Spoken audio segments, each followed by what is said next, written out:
안녕하세요. 반갑습니다. 날씨가 비가 조금 와가지고 막 더 푸슬푸슬하고 그런데 여기 오니까 조금 기분이 좋아지는 것 같아요. 연령대도 다양하고 그리고 예쁘신 분도 있으시고. 이번에 혹시 자격증 따신 분 있으세요? 그러면 아예 자격증 없으시고 중개 보존 같은 거 하시려고 생각하시는 분 있으세요? 그냥 자격증하고 관계없이 그냥 부동산 공부하고 싶으신 건가요? 아, 네. 반갑습니다.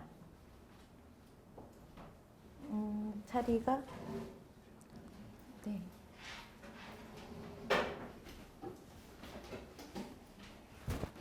누구래도 괜찮은 것 같아요. 저는 우리 친정 언니가 그 청주에 사는데 중개 보존 하고 싶어 해요. 그 보존 해보다가 공인중개사 자격증 취득하는 것도 괜찮고, 그리고 공인중개사 자격증 가지고 하는 것도 괜찮고, 저는 중개업을 아주 어렵게 생각하진 않거든요. 일단 저는 기존의 강의, 다른 강사분들 하시는 것들 중에서 중개업을 너무 어렵게 설명하고 엄청 대단은 해요. 근데 너무 어렵게 설명하는 게 저한테는 좀 마음에 와닿지 않았어요. 저는 뭐 가등기, 가압류 이런 거 구분하지 못하고 부동산을 했거든요.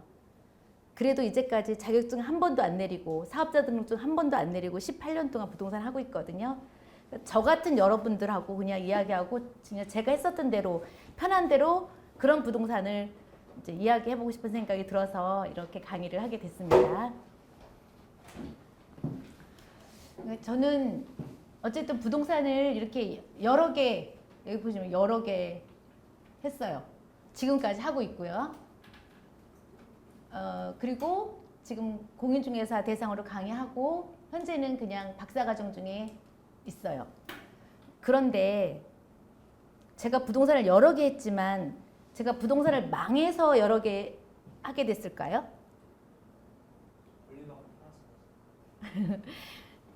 부동산은 결코 망하지 않아요. 중개업 하시는 분들 결코 망하지 않아요. 그냥 양이 좀 덜 차서 아니면 다른 거 배우고 싶어서 좀 옮겨볼 뿐이거든요. 그러다 보니까 저는 창업을 여러 번 했고 그런 과정을 너무나 잘 알고 있어요. 저는 직원을 한 8년 정도 했어요. 그리고 이제 오너로서 한 8, 9년 정도 하고 있는 거고요. 그래서 이 부동산 자체가 그렇게 어려운 것은 아니다라는 전제를 깔고 싶어요. 그래서 뭐 이렇게 어렵게 자격증 땄는데 자격증 어떻게 될까봐 무서워서 오픈 못 하시는 분들이 너무 많아요. 그것 때문에 쫓아오시는 분들이 너무 많아요. 그리고 어디다 오픈해야 되는지 자꾸 물어보러 오시는 분들 많아요. 그리고 학원 같은 데 다니면서 막 공부하시는 분들 너무 많아요. 저는 그런 시간도 아깝다고 생각이 들어요. 아무것도 모르고 시작해도 다 되더라고요. 조금 어설픈 기간이 있을 뿐이지 그거 되더라고요. 우리 데리고 있는 실장님이 이제 한 2년 정도 있었는데 임신을 해서 제가 할 수 없이 그 직원을 재직 근무로 돌려놓고, 그리고 지금 새로운 실장이 잠깐 왔어요. 왔는데 교육을 안 받았더라고요. 소속을. 그래서 지금 또 교육 보냈거든요. 근데 그 친구가 일주일 있다가 지금 교육 받으러 갔는데 그냥 같이 하는 거예요. 근데 오자마자 막 보여주고 막 오자마자 계약서 쓰고 이런 상황이 되더라고요. 그래서 제가 강의하고 이제 물려 생각해 보는 거예요. 아, 이 친구한테 뭘 가르쳐 주면 좋을까? 뭐 가르쳐 준다는 것도 아니야. 무엇부터 하면 좋을까? 이런 생각을 좀 하게 됐어요. 그래서 오늘 강의도 그냥 제가 중개업에 대해 생각하고 있는 것들과, 그리고 직원과 또 나와의 관계, 또 우리가 무엇을 할 것인가, 무엇이 필요한 거, 그리고 사무실은 어떻게 얻었고, 그리고 어떻게 유지하고 있는가, 이런 부분을 말씀을 드릴 거예요. 그리고 이제 그 다음서부터는 다른 부분 또 주거용 부동산, 상가 업무용 부동산, 제가 했었던 거, 저는 부동산 오래 했기 때문에 굉장히 다양한 거 다 했거든요. 택지개발지구에서도 있어봤고, 대치동, 도곡동 이렇게 좀 비싼 아파트도 취급을 해봤고, 그리고 그럼에도 또 상가 같은 것도 쫓아가서 해보고 많이 매매도 했었고 임대도 많이 했었고, 그리고 그러면서도 경매 같은 컨설팅도 조금씩 해주면서 그러니까 여러 가지 많은 것을 경험했어요. 지금은 제가 지식산업센터에서 부동산 하고 있거든요. 주로 수익형 부동산을 하고 있는 거죠. 그래서 다른 중개업 하시는 분들보다는 좀 경험이 좀 많은 것 같아요. 그래서 그런 부분들을 함께 이야기하고, 그리고 또 중개업 하면서 약간 부수적으로 수익을 늘릴 수 있는 것들이 좀 필요하거든요. 근데 그런 거 이제 분양 같은 게 수익이 좀 커요. 근데 그런 거 좀 걱정하실 분들도 있으세요. 근데 그런 부분도 다 중개 보조원도 아니신 분들이 분양사원으로 자격증 없이 많이 일하시고 있거든요. 그래서 그런 부분도 잠깐 또 이야기하고, 저도 이렇게 오랫동안 경험했으니까 아무리 쉬운 걸 할지라도 실수한 거 있잖아요. 그리고 주변에서 들은 거 너무 많고 본 거 너무 많잖아요. 그런 것들을 이야기함으로써 우리 그렇게 안 하면 되는 거잖아요. 이제 그런 것들을 이야기할 거예요. 이번 시간에는. 오늘은 그냥 중개업에 대해서 이야기하고, 중개업을 하면서 관련된 사람, 그리고 이제 부동산을 이제 어떻게 운영하고 운영 비용은 얼마만큼 들어가고 뭐 이런 부분들에 대해서 이야기하도록 하겠습니다.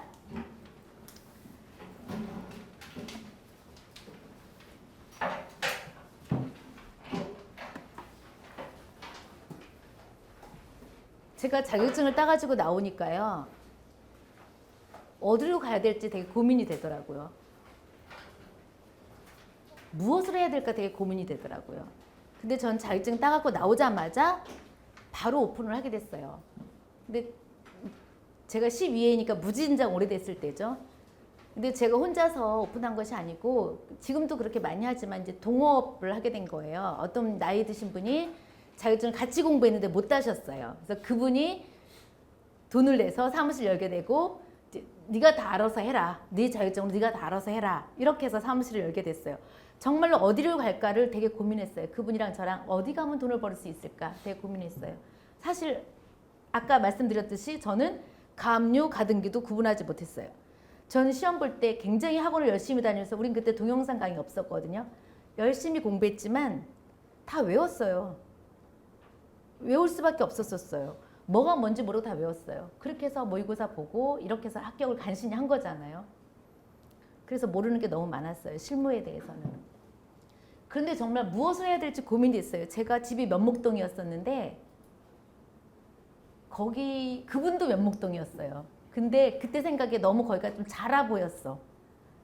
그래서 강남으로 가면 좋다는데 또 강남에 진입하는 게 좀 무서웠어요. 그래서 어정쩡한 데가 이제 송파라고 생각을 했던 거예요. 그래서 송파에다 오픈을 했어요. 거기는 그때 당시는 오피스텔이 이렇게 막 성행하진 않았어요. 원룸 같은 거 있었어요. 그리고 앞에 아파트가 있었고, 그리고 단독주택도 좀 있었고, 빌라 같은 게 있었어요. 근데 그 부분은 맞는 것 같아요. 제가 지금 생각해봐도 내가 아파트만 한다는 거 상당히 어렵더라고요. 나중에 제가 아파트를 접했지만 이렇게 거래가 좀 빈번히 일어날 수 있는 것을 접해보는 게 굉장히 중요한 것 같아요. 이쪽에 앉으셔야 될 것 같아요. 들어오세요. 예. 거래가 빈번한 곳에 있으니까 제가 간판 붙이면서 안에 도배하면서 손님이 오더라고요. 전세 얻으러 오더라고요.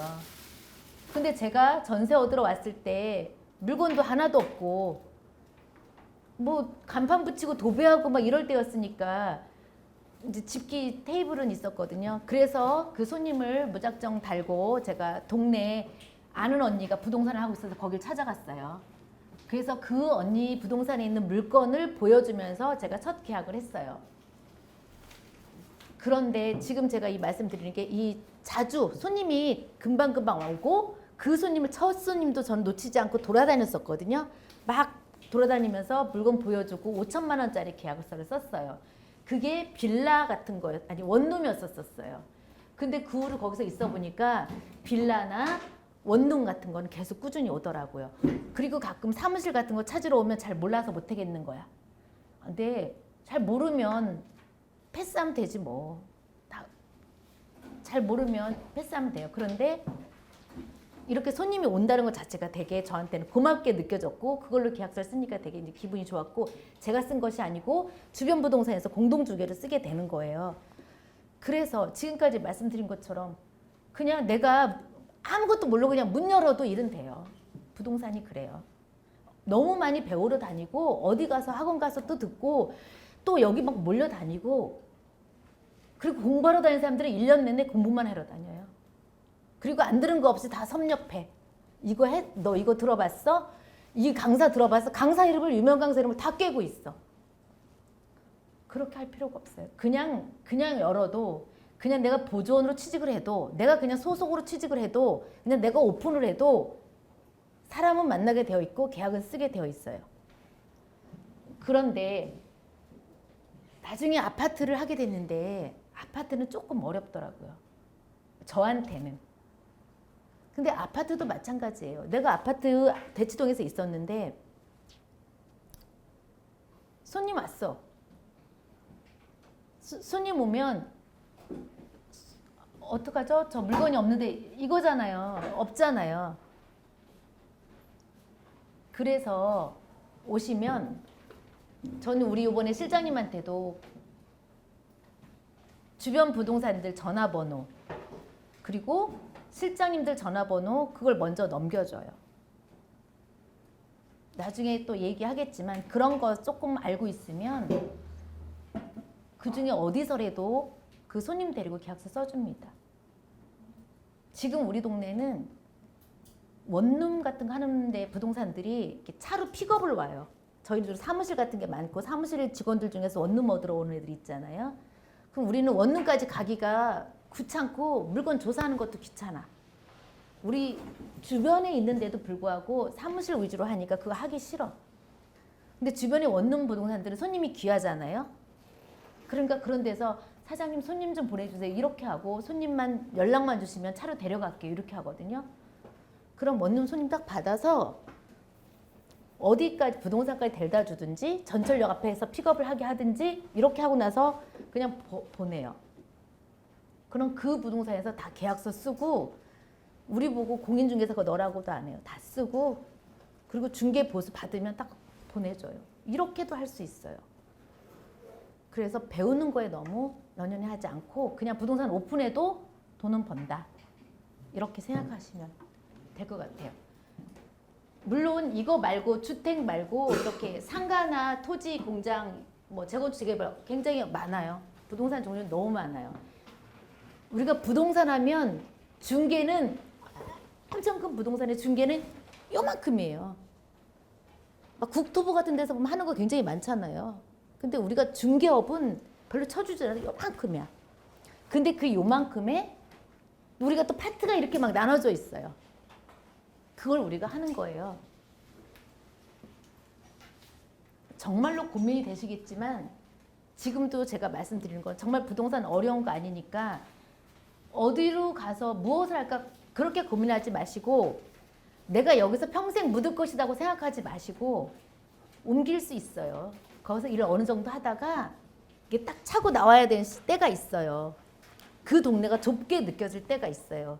이게 아닌데 싶을 때가 있어요. 내가 일은 어느 정도 했는데 친구들 얘기 들으니까 엄청 잘 나가는 거야. 그럼 그런 거 해보고 싶잖아요. 그리고 내가 계속 아파트만 했는데 택지개발지구에서 뭐 건물 같은 거 파는 게 너무 재밌어 보이는 거야. 그렇게도 옮길 수 있어요. 근데 어떤 친구는 막 투자 손님들 막 데리고 다니면서 더 뭐 전국구로 하시는 분들도 있잖아요. 그렇게 하고 그렇게 또 해보시는 거예요. 근데 아무것도 모르는 상태에서 그거 잘 안 되잖아요. 어디선가 시작 한번 하면 그 다음서부터 들어온 정보는 굉장히 많아요. 근데 그 시작을 그거 하는 걸 겁내시는 거야.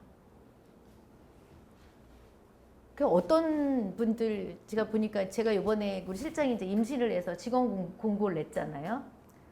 그러니까 50대, 60대 취직하고 싶어 하시는 분들이 있으시더라고요.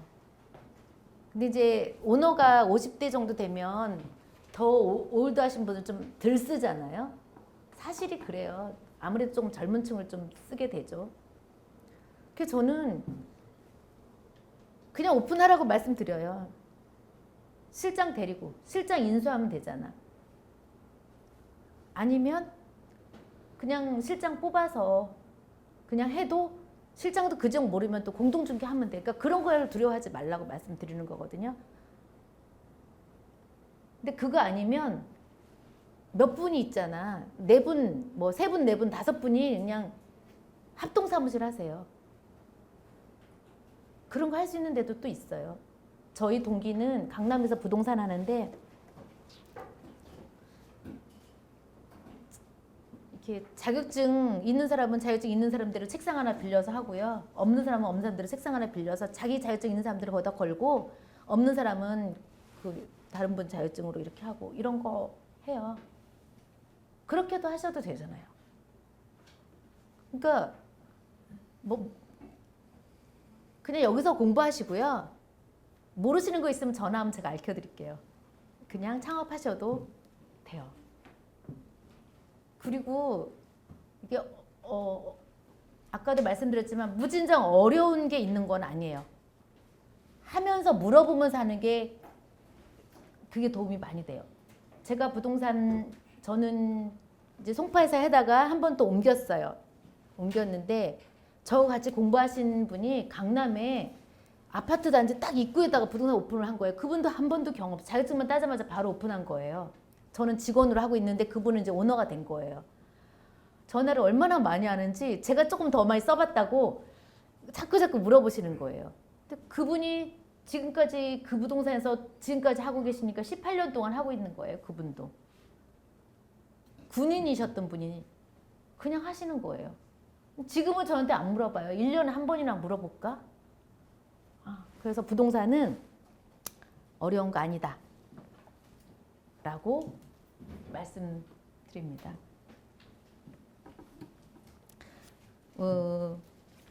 제 우리 아들 친구들 보면은 저 만나잖아요. 절 되게 부러워해요. 그리고 자기들 부모님들도 막 부동산 했으면 좋겠다 그러고 자격증 따달라 그래. 부모님들도 부동산 하고 싶어 하시면서 자격증을 이렇게 아들한테 따달라 그러고 그런대요. 옛날에 저 공부할 때도 있었는데 지금도 그렇게 하더라고요. 근데 겉에서 보면은 안 하시니까 여러분들이 부동산 하는 사람 부럽고 하는 거 공부하러 오신 거잖아요. 실제적으로 시작해보면 굉장히 반복적인 게 많아요. 기계적인 게 많아요. 그냥 물건 보여주고 계약한다면 계약서 쓰고 이런 일들이 굉장히 많아요. 어려운 거는 한 뭐 20건, 30건 중에 가끔 하나 어렵다 그럴까? 뭐 그런 거고 또 아니면 손님이랑 실갱이 하는 거 좀 어렵잖아요. 그런 거는 뭐 한 5명이나 10명 중에 한 건 있을까? 뭐 이런 식으로 그런 게 스트레스 받는 거지 일 자체는 굉장히 반복적이고 기계적인 일들이 많아요. 그래서 저도 자격증 처음 땄을 때 제가 수락산에 올라갔잖아요. 그리고 딱 올라가가지고 서울을 딱 보니까 집들이 엄청 많은 거예요. 그래서 제가 그거 보고 막 너무 기뻐서 이 서울의 반은 다 내 거다! 막 이렇게 외쳤어요. 사람들 많은데도. 그리고 그게 다 제가 계약할 수 있는 줄 알았어요. 근데 다 그렇지만은 않고 그만큼 저도 제가 전문가가 됐다고 생각을 했어요.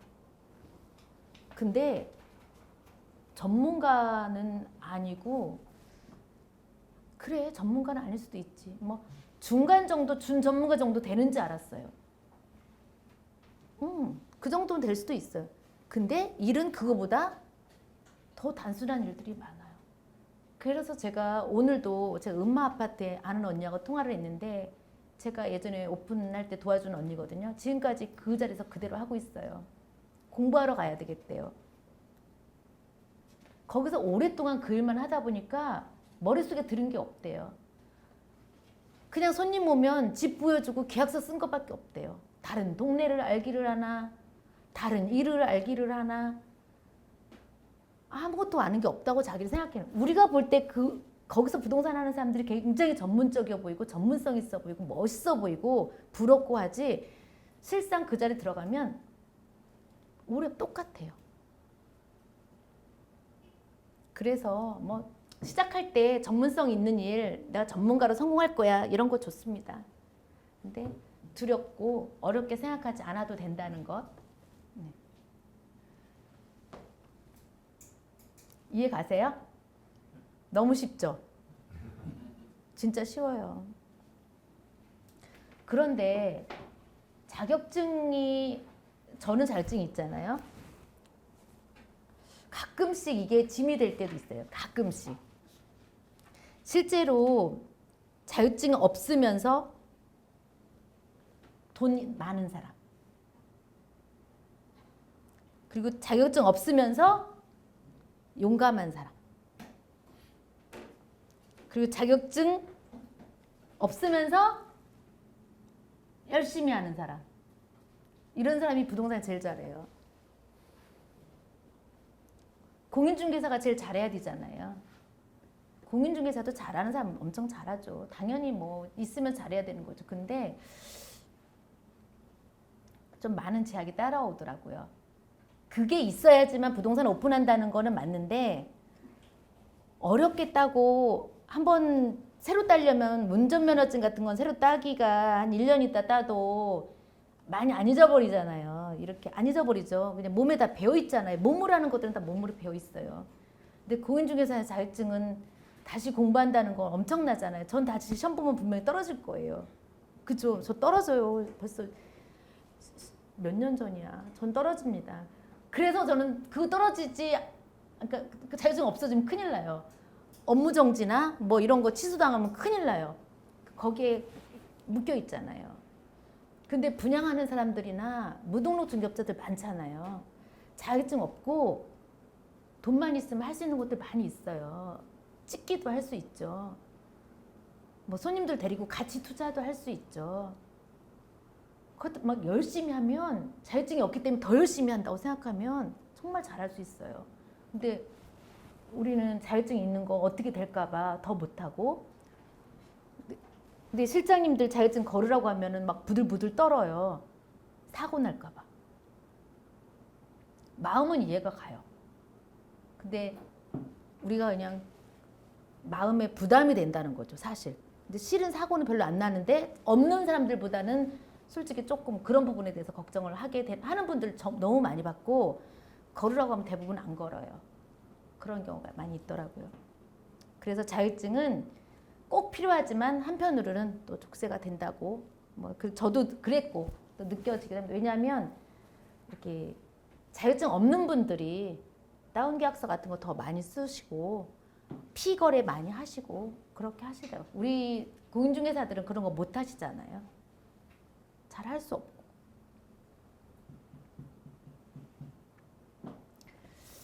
그리고 혹시 이제 중개업 하시고 싶어서 이 자리에 모인 거니까, 중개업 하면서 주변에 돈 번 사람, 돈 많이 번 사람 보신 적 있으세요?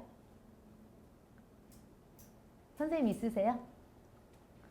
선생님은? 돈 많이 버신 분 본 적 있으세요? 주변에 보이더라고요. 제가 공인중개사 시험 보기 전엔 몰랐는데 하다 보니까 중개업에서 돈 많이 번 사람들이 보이더라고요. 그게 우리가 가끔 뭐 훌륭하신 분들이 쓴 책을 읽거나 아니면 영화 속에 나오거나 위인들 있잖아요. 그런 거는 왜 한 달이 건너거나 잘 모르는 사람일 경우가 많잖아요. TV에 나오는 사람들 잘 모르는 사람일 경우가 많잖아요. 그런데 부자들 나오면 우리가 모르는 사람일 경우가 많잖아요. 다 아는 사람이세요? 근데 공인중개사는 이거 영업을 하다 보면 돈 많이 번 사람들이 있더라고요. 그렇게 보이더라고요. 그래서 더 열심히 하게 되는 것 같아요. 그럼 그런 사람들 어떻게 하면 돼요? 따라하면 돼요. 그런 사람들이 무엇 하는지 보고 있다 따라하면 돼요. 굉장히 쉬워요. 그리고 투자를 잘해서 좀 돈 많이 버신 분들, 그런 분들 보셨어요? 주변에 그런 분들 있잖아요. 그런 분들 많이 보면 도움이 돼요. 따라하면 돼요. 부동산보다 더 감이 빠르시고요. 그런 분들은 결정을 정말 잘하세요. 제가 아는 어렸을 때 만나는 우리 손님은 땅의 규제라고 불렀거든요. 우리 부동산들이 다 땅의 규제라고 불렀어요. 그분을. 근데 그분은 소리가 들린대요. 그 땅이 부르는 소리가 들린대요. 그래서 그분이랑 같이 보러 다녔었어요. 차에 등산을 항상 갖고 다니세요. 그래서 너무 뭐 신기하기도 했지만 그분은 땅에 대해서 정말 감이 있으셨거든요. 나중에 제가 만나신 분들은 집, 또 어떤 분들은 이렇게 상가, 이런 분으로 굉장히 감이 많으신 분들이 있으세요. 그런 분들 따라서 하시면 별로 실패 안 해요. 그래서 중개업 하는 건 단순히, 어서 오세요. 중개업 하는 건 단순히 그냥 직업에 불과하거든요. 중개업을 많이 한다 하더라도 이렇게 비용 산출해 보면 그건 직업인데 조금 돈을 좀 많이 버는 직업, 이달은 못 벌었네, 이런 직업에 불과하거든요. 그런데 그런 분들 따라서 투자를 하시게 되면 이 중개업이 너무 그거보다는 투자하면서 이런 거 하고 싶어지죠. 그래서 그런 분들 따라서 하시면 돼요. 그리고 목표 달성할 때까지 뭐 하시는 분들, 목표라는 게 정해놓으면 좋은데 뭐 집 몇 채, 제가 아는 분은 집을 한 20채 정도 가지고 있으신 것 같아요. 이런 지금 상황 같을 때 너무 좋아하죠. 근데 어느 정도 수준이 되면 많아도 이렇게 가격이 좀 떨어져도 휘둘리지 않더라고요. 뭐 그런 목표를 정해서 하시는 분들은 대부분 성공하시는 것 같아요. 어쨌든 뭐 이런 식으로든 부동산 자체는 하셔서 다른 직업보다는 돈을 많이 벌 수 있고, 또 돈 버는 것이 다 성공인지는 모르지만 어쨌든 돈 벌려고 하시는 분들은 돈을 벌 수 있는 것이 이 직업인 것 같아요. 또 목표가 있다고 하면 그런 거 좋은 것 같아요. 이제 저 같은 경우는 공부를 지금도 하고 있는데 봉사활동이나 뭐 재능 기부 같은 거 하면 참 좋잖아요. 그러니까 이제 공부까지 하니까 이런 거 그냥 여러분들도 부동산 하시면서 이제 공부 한번 해보세요. 꼭 부동산 공부가 아니라 무엇이든 이게 공부한 것을 꺼내서 이렇게 연동해서 쓰거나 아니면 응용할 수 있는 부분이 많이 생겨요.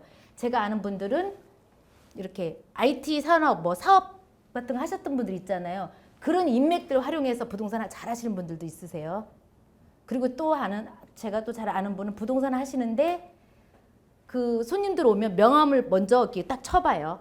그래서 그 회사가 가능성 있나 없나 이런 거 보세요. 그래서 그 회사 괜찮으면 주식 같은 거 사고. 그러니까 부동산은 내가 중개를 해서 돈 버는 것도 중요하지만 그런 사람을 통해서 무엇을 하겠다고 생각하는 분들도 있는 거거든요. 그래서 부동산을 여러 가지로 생각해 보시는 것도 좋은 것 같아요. 중개업 플러스 사람. 근데 그 사람을 통해서 무엇을 할 것인지도 생각해 보시는 게 참 좋은 직업인 것 같아요. 자, 중개업은 어떤 사람이 할 수 있나, 어떤 사람이 잘하나.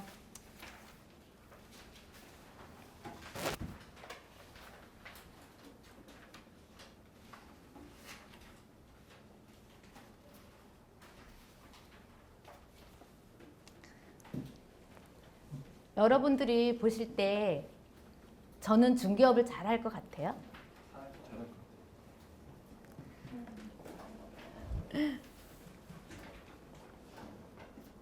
제가 부동산 중개업 잘해서 여기까지 온 건 아닌 것 같아요. 제가 18년이나 했음에도 불구하고 저도 중간중간에 힘든 일들이 굉장히 많았어요. 그때는 제가 어떤 생각을 했냐면 굉장히 제가 강해져야 되겠다 뭐 이런 생각을 했어요. 그리고 막 힘들고 그러면 울 일도 있어요. 가끔씩은. 그만두고 싶은 생각도 했었었고 막 직원이 사장님 이런 일 한두 번 겪으세요. 이제 그만하세요 하면서 막 이렇게 위로해 준 적도 있어요. 그럴 때마다 난 점점 강해져야 된다고 생각했고 뭐 되게 뭐 독한 사람이 부동산 해야 된다고 생각했었고 나는 사짜 기질이 없어서 부동산을 못하나 막 이런 생각을 했었어요. 어렸을 때는 빨리 40살 넘었으면 좋겠다고 생각을 했었고 나한테는 다른 사람들은 이렇게 과장도 잘하고 뭐 사기까지는 아니어도 사자 기질은 좀 있어야 되는 거 아니니? 막 이렇게 하면서 너무 부러웠어요. 그런데 꼭 그런 건 아니더라고요. 제가 지금 돌이켜보니까 손님이 있잖아요. 그 사람, 그러니까 유유상종이에요. 부동산이 있죠. 저 볼 때 좀 연약해 보이죠. 작잖아요. 제가 우리 직원들은 저보고 중성이라고 부르더라고요. 그런데 저 같은 사람은 저 같은 손님을 만나요. 내가 너무 연약하고 말도 그때 잘 못하고 아는 것도 없고 막 그럴 때 손님들이 많이 도와주고 제 주변에는 저 같은 손님들이 주변에 쌓여요. 그리고 어떤 분은 막 등치도 있으시고 막 완전 카리스마 있으신 분들 있잖아요. 남자분이든 여자분이든 그런 분 있잖아요. 난 그렇게 못할 것 같은데 그런 사람도 있잖아요. 그럼 그런 사람들은 시원시원해 보인다. 일 잘해 보인다. 나하고 코드가 맞을 것 같다. 라는 사람들이 거기에 또 모여요. 그렇게 또 일을 해요. 그런데 그럼 저는 그런 사람이랑 거래를 못 하냐고요. 근데 그런 손님들은 있잖아. 잘 맞기도 해. 그런 분들이랑. 그런데 그런 사람이랑 일하면 부동산만큼은 자기가 손해보는 것 같아. 당할 것 같아. 그래서 그런 사람이랑 거래 안 하고 저한테 오면 사기 안 칠 것 같아. 이런 식으로 엮이는 것 같아요. 그리고 저 같은 손님 저하고 비슷한, 어머 사장님은 저하고 성격이 비슷한 것 같고요. 아, 사장님은 좀 사기도 안 칠 것 같으시고요. 정말 있는 그대로 다 말해줄 것 같아요. 이렇게 하는 손님도 있잖아요. 그런 손님도 저하고 다 거래가 하죠. 근데 때로는 일할 때 그 계약만큼은 또 이렇게 저 사람이 더 잘할 것 같은 거야. 그 사람한테 가서 또 하는 거예요. 그래서 부동산은 못할 만한 게 없어요. 그러니까 사람이 다 그냥 맞아져요. 어떤 식으로든 뭐 내가 잘한다 못한다가 아니고 다 내 손님 있고 저런 사람도 손님 있고 다 그렇게 있어요. 그래서 제가 그걸 늦게 깨달았잖아요. 예전에는 늘 울 일이 많았고 나를 좀 크게 낳지, 엄마 아버지는 나를 좀 크게 낳지, 좀 씩씩하게 낳지, 뭐 이런 것들도 원망했었고 좀 너무 착해 이런 것도 좀 강하게 낳지. 난 이런 것들을 많이 기대했었고 그렇지 못한 제가 그랬는데 지금 되돌아보니까 그랬던 저에게도 이제 오랫동안 이 직업을 선택할 수 있도록 이렇게 됐잖아요. 그래서 여러분들이 어떤 스타일이든 간에 상관없이 고객은 다 있어요. 그래서 그런 부분에 대해서는 걱정을 안 하셔도 됩니다.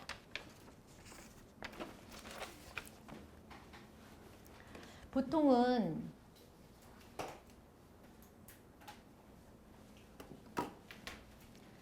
뭐 여러분들 뭐 이런 거 모르시는 분 없으시겠지만 부동산은 물건을 그냥 접수하고 그리고 손님이 잘 보러 오고 이걸로 결정이 돼요. 어떻게 생각하면 우리가 뭐 기술적으로 잘하고 못하고 이런 부분은 그렇게 중요하지 않은 것 같아요. 좋은 물건, 우린 좋은 손님이라고 얘기해요. 그냥 좋은 물건이 계약이 되는 거예요. 그러니까 물건이 아파트에 말하자면 10억짜리서부터 10억 2천, 10억 3천, 10억 4천, 10억 5천 뭐 물건이 쭉 나오잖아요. 그럼 사람들이 고르는 게 부동산 때문에 고르는 게 아니고 가격서부터 고르겠죠. 아파트가 대부분 구조가 비슷하잖아요. 그러면 층이나 뭐 향 정도 보겠죠. 뭐 뷰가 있는 거 조금 더 비쌀 수 있어요. 그렇지만 그 물건을 보면 이제 순서가 정해져요. 근데 아파트에 물건이 뭐 10개씩 이렇게 쌓여 있고 그러지 않잖아요. 전세 물건 뭐 10개씩 이렇게 있지 않잖아요. 뭐 2개, 3개 뭐 이렇잖아요. 그러니까 순서도 몇 개 안 돼. 10개 정도 되면은 막 따지는데 뭐 3개, 뭐 4개 이거 순서 못 외우지 않잖아요. 우리가 보면 어떤 집은 인테리어가 너무 잘 돼 있어. 근데 어떤 집은 엄청 또 우중충해. 그럼 똑같은 가격인데 순서 정해져 있잖아요. 근데 이때 손님이 그 돈 갖고 오는 거야. 구하러 오는 손님 있으면. 뭐 기술 필요해요? 기술 잘 필요 안 해. 그냥 좋은 물건, 좋은 손님 이렇게 엮이는 거예요. 근데 왜 부동산 못하죠? 그거 말고 다른 거 있을까 봐 그러죠. 다른 어려운 일 생길까 봐 그러죠. 근데 이런 거 여러 개 하다 보면 어려운 거 꼬였을 때 또 물어봐서 이거 해결이 돼요. 근데 이거 아무것도 안 하고 탁 어려운 일 생기지 않아요. 그리고 처음에 어려운 일 탁 생겼어. 그럼 그 손님 안 하면 되지 뭐. 아니면 그 잘하는 부동산 있잖아. 거기 알아놨다가 거기다 손님 탁 넘겨주고 계약서 써달라고 그러지 뭐. 그리고 수수료 조금만 주세요. 뭐 이렇게 하면 좀. 그렇게 시작하는 게 낫겠죠? 이래요 부동산이.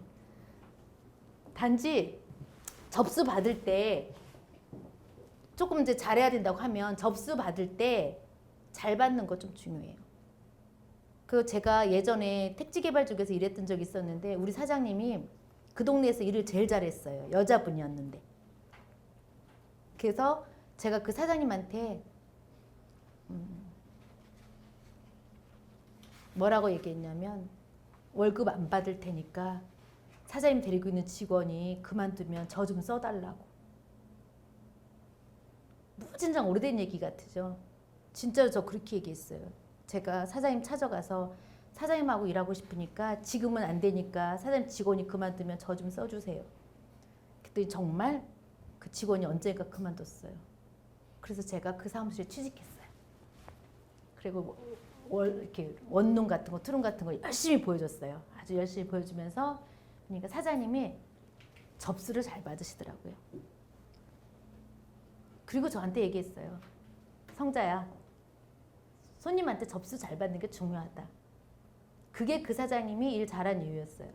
접수 받을 때 기본적으로 다른 부동산보다 조금 싸게 받아요. 싸게 받을 수 있는 가능성으로 받아요. 그러니까 처음부터 가격 싸게 받으면 우리 집 10억, 아니 우리 집 팔고 싶은데 얼마 받을 수 있어요? 라고 얘기하는데 사장님 얼마 받고 싶으신데요? 이렇게 물어봐야죠. 근데 요새 시세가 뭐 그거 안 가고 다른 데 뭐 더 싸게 팔렸고 다른 데 싼 물건 이렇고 막 이렇게 처음에 얘기하면 저게 뭔데 내 물건을 깎지? 라고 처음에 얘기하거든요. 그러니까 처음에 물건은 다 그냥 그대로 받아요. 받는데 손님이 금방 있는 것처럼 바로 가서 계약할 수 있는 것처럼 다시 전화해서 어떤 식으로든 조금 더 싸게 받아요. 처음에 받았을 때만 제대로 받고요. 그 다음에 다시 전화해서 조금이라도 싸게 받을 수 있는 여지를 둬요. 그러니까 공식적으로 다 10억인데 이 사장님은 9억 9천이에요. 사장님한테. 이 사장님한테만 9억 9천이에요. 말하자면. 그만큼 그 일종의 친분이라면 친분 이런 걸 좀 유지하시더라고요. 그렇게 물건을 받았어요. 어쨌든 물건을 접수 받을 때 뭐 나중에 제가 광고하는 부분도 얘기하겠지만 이 접수라는 게 손님이 찾아와서 접수하기도 하지만 거의 전화 접수 같은 게 굉장히 많거든요. 우리가 어렵게 광고 띄워서 온 전화인데 그거 받을 때 잘 받아야 되겠죠? 그래서 소유자가 누구인지, 전화한 사람이 소유자인지 아니면 그 건물에 우리가 다 등기부 다 떼어보면 다 돈 들어가잖아요. 권리관계 같은 건 혹시 문제된 건 없었는지 그냥 물어볼 수 있으면 좀 일단 처음에 가격 다 받고요. 나중에 이제 조금 친분 같은 거 유지하면서 한두 번 더 전화해서 적극적으로 나선 부동산을 기억하거든. 주인들은 내놓을 때 한 군데만 안 내놓죠. 세 군데 네 군데 내놓잖아요. 그때 바로 피드백 해주는 부동산이 돼야 되는 거거든요. 그때 사장님 제가 물건 보려고 하는데 이게 궁금해서요 라고 하면서 다시 연락해서 전화번호를 저장하게 만들어야 되는 거거든요. 그래서 물건의 현황 상태가 베란다를 확장했는지 그리고 정말 중요한 건 입주 날짜 같은 거잖아요. 이런 거. 그리고 혹시 사진 같은 거 가지고 있으면 그것도 보내주세요. 저희 광고하는데 도움이 됩니다. 뭐 이런 것들. 그래서 이런 것들을 잘 받는 게 중요해요. 그리고 나서 잠깐 질문 좀. 그거는 좀 끝나고 해야 될 것 같아요. 네. 근데 이제 물건 접수 받고 나서 바로 가봐야 되거든요. 그걸 또 좋아해요. 아, 제가 가봤는데요. 얼른 갔다 와서 연락해야 되죠. 현장에 그 전화를 하는 경우가 많잖아요. 제가 가봤는데요. 뭐가 어떻고 어떠던데요. 베란다 확장을 하셨는데 뭐 컬러가 어떻던데요. 뭐 이런 거 있잖아요. 아무튼 그 물건에 대해서 다시 피드백을 해주는 거예요. 그래서 그 반응을 바로바로 보이는 부동산을 좋아해요. 아, 우리 부동산 내가 물건 줬는데 관심 있구나. 손님이 많은 부동산이구나. 이런 것들 있잖아요. 그런 것들 중요하게 생각해요. 그리고 거기서 정말 반려동물 같은 거 키워도 되는지, 그리고 절대적으로 안 되는지 이런 것들을 메모해 놓으시면 다른 부동산보다 하나 더 아는 게 중요하거든요. 뭐 많이도 아니야. 뭐 하나 두 개만 더 알아도 돼요. 그리고 계약할 당시에는 뭐 어쨌든 계약할 때 또 나중에 말씀드리겠지만 뭐 신분 같은 거 확인하셔야 되고 뭐 이런 부분 얘기하셔서 하시는 그 접수 단계가 있고요. 그리고 나서 어쨌든 이 물건에 대해서 끝까지 관리하는 게 좀 필요하겠죠.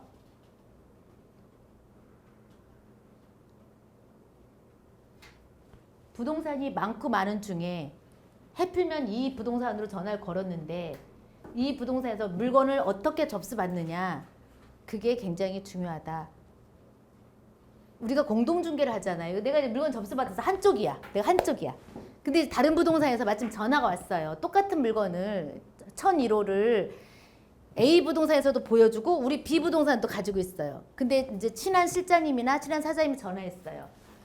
이거 내가 A 부동산에서 물건 받았는데 이렇게 말할 수 있잖아요. 근데 물건은 우리가 편의점 같은 데 가면 새우깡 같은 거는 하나 팔리고 나면 그 다음 물건 쭈루룩 나오잖아. 음료수 앞에 거 팔리고 나면 그게 쭈루룩 나오잖아. 근데 이거 내가 달랑 하나 가지고 있는데 이 물건을 저 부동산에서 계약서 써버리면 우리 아무것도 안 나오잖아. 그러니까 어떻게 해야 돼요? 그 실장님한테, 실장님 이거 꼭 나한테 봐줘. 이거 내가 아는 사람 물건이야. 그 사람 전화한 사람 소유자 아니야. 알지? 그 사람은 그 소유자가 아니고 아들이야. 하나 더 알아야 돼요. 그 사람보다. 그리고 거기서 전에 세입자 왜 거기서 나가 왜 그 집 왜 공실됐는지 알아? 뭐 이런 것들. 내가 이 집에서 실장님 거기 내가 가봤는데 뭐 이런 것. 내가 그 주인이랑 이렇게 아는데 한 가지를 더 알아야 돼. 한 가지에서 두 가지 더 알아서 실장님 나한테 봐. 이렇게 접수 받을 때 굉장히 중요해요. 근데 이렇게 받으면 내가 계약서 쓰고 그럼 내가 반이라도 먹는데 이거 안 하고 다른 부동산 A 부동산 가서 보면 이제는 아무것도 없죠. 어차피 손님도 내 손님 아니야. 물건도 날라가. 그럼 다시 물건 하나 접수받으려면 이런 거 접수받으려면 이제 반년씩 기다리잖아요. 어쨌든 뭐 전세 같은 건 2년 기다려야 되잖아요. 원룸 같은 경우는 뭐 물건 좀 흔하다 치지만 그래서 똑같은 물건이 없는데 물건 날라가고 손님 같이 날라가면 엄청 속상해요. 진짜 같이 날아가면 정말 죽고 싶을 정도로 속상해요. 근데 이렇게 물건 날아가는 거 이런 거는 정말 손님 날아가는 것보다 더 쉬운 일인 거잖아요. 보여주기만 하는 거 더 쉬운 일이잖아요. 그런 것 좀 있고 이제 손님도 왔어요. 어렵게 손님이 이제 광고 보고 전화하신 거잖아요. 광고 보고 전화했어요. 우리 광고비도 많이 들어가. 전화했는데 전화 받을 때 물건이 A, B, C, D 4개 나와 있어. 부동산별로 다 나와 있어. 똑같은 물건이.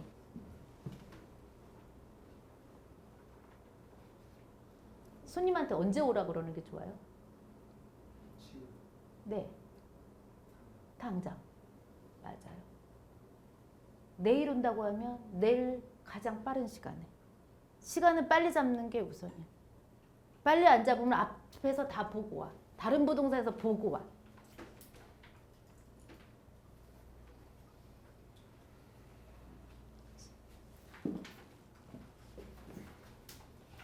부동산 친절해야 되는 건 물론 당연하죠.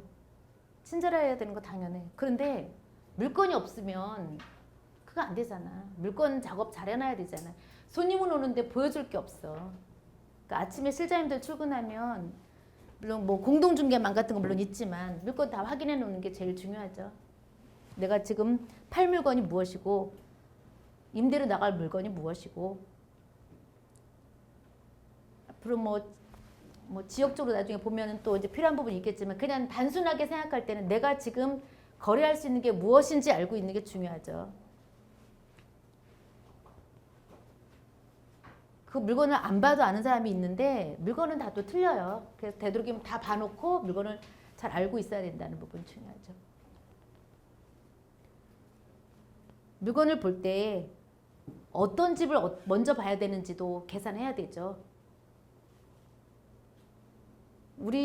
제가 오늘 우리 건물을 보여주는데 우리는 30층이에요. 이게 동이 떨어져 있다 보니까 제가 고층을 먼저 보여줬거든요. 고층을 보여주고 저층 이렇게 내려오면 엘리베이터 타기가 힘드니까 위에서부터 이렇게 보여줬어요.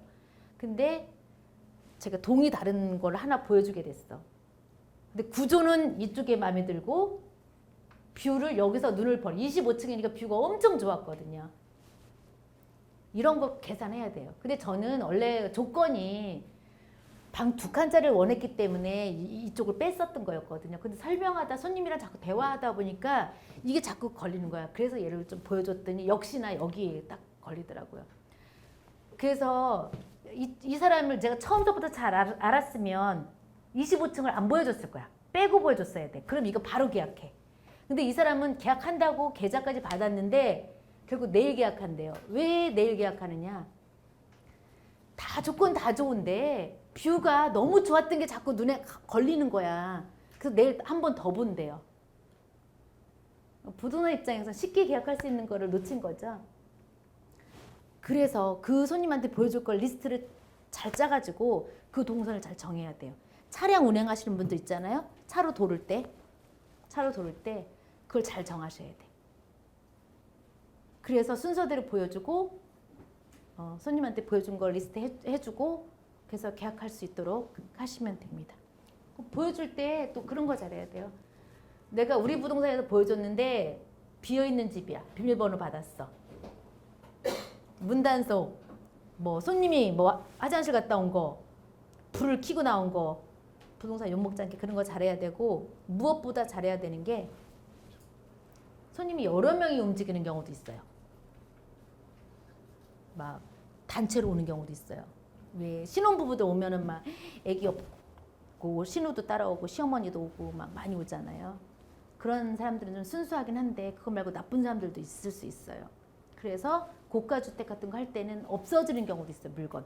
그래서 이제 그런 거 할 때는 이렇게 같이 움직일게요. 이렇게 단체로 올 때는 따로따로 행동하고 이 방 열어보고 저 방 열어보고 저 방 열어보고 이렇게 하면 안 되거든요. 같이 움직이겠습니다. 그래서는 잘 보면서 이렇게 보여주는 부분이 있어요. 그래서 그런 것들 좀 잘 하셔야 되고 우리 얼마 전에 제가 그 인터넷에 보니까 일본에서는요. 부동산 집 보여주는데 중개사가 가방을 하나 들고 다니면서 가서 슬리퍼를 일회용 슬리퍼를 이렇게 무릎 꿇고 이렇게 슬리퍼를 꺼내놓고 그리고 또 슬리퍼 딱 신으면 일회용 장갑 다 껴준대요. 그러면 그렇게 하고 나서 벽도 만져보고 수도도 열어보고 문도 열어보고 좋을 것 같아요? 아, 좋다고 생각하시는 분도 있으시구나. 중개사 입장에서는 보여주는 분 입장에서는 좋을 것 같아요? 못할 것 같지 않으세요? 제가 그 얘기 했더니 손님들은 엄청 좋아하더라고요. 손님들은 부동산에서 사람들이 와 집 보고 가면 대청소하는 집 있어요. 갔다 오면 사람들이 거실 이렇게 왔다 갔다 하고 이런 거 싫어서 딱 한번 보여주고 나면 집안 아줌마 불러서 싹 청소하는 사람들도 있어요. 우리 부동산들은 그런 거 의식 안 하잖아. 그냥 보여주잖아. 그 정도까지 신경 쓰는 사람들도 있는데 우리 그런 것까지 생각 안 하잖아요. 근데 우리도 그렇게 바뀌어요. 저기 고덕동 거의 그렇게 하는 부동산 있어요. 그래서 우리가 지금 신발 안 챙겨주고 슬리퍼 안 챙겨주고 일회용 장갑은 안 가져갈지언정 고객들 집 보여줄 때 굉장히 신뢰되는 거고 그 부분을 싫어하는 분들이 있기 때문에 굉장히 그런 부분에 대해서 거슬리지 않도록 해야 되는 부분이 필요한 것 같아요. 그런 부분이 있고 일단은 제가 이번 시간에는 이제 부동산 기본적으로 중개업이 뭐 여러분들 다 집 사봤고 얻어봤기 때문에 꼭 부동산을 안 해도 이런 정도는 다 알 수 있잖아요. 네, 이런 부분에 대해서 얘기하는데 그냥 제가 편하게 얘기했고 그리고 부동산은 그냥 정말 어려운 건 아니다. 그냥 중개업은 하나의 직업인데 우리가 어려운 일만 있는 건 아니다. 계약서는 거의 기계적으로 반복적으로 쓰는 거고 그런 것 때문에 부동산 안 하고 그것 때문에 더 배우러 다니고 또 어디 가서 또 배우고 이런 거는 안 해도 된다. 이런 부분에 대해서 이야기했습니다. 그럼 한 10분 쉬었다가 이어서 할게요. 늦게 오신 분도 있고 해서 한 10분 쉬겠습니다.